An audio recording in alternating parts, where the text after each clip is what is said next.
এখানে অনেকগুলো টাকা আছে। তুমি আমাকে এত টাকা দিলে কেন? তুমি আমার বন্ধু হলে আমি তোমাকে দিতাম না? তার মানে আমরা বন্ধু? হ্যাঁ। তুমি অনেক ভালো। আমি তাহলে যাই। সৌরভ, হ্যাঁ 12টা বছর হয়ে গেল, তুই কি এখন ওই মেয়েটারে বলতে পারলি না? বলবো কি করে বন্ধু?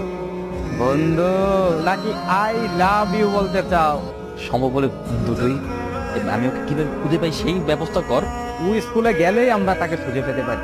তুই শিওর? চল বেটা। ঠিকানাটা আবার বলবেন? সেক্টর 13।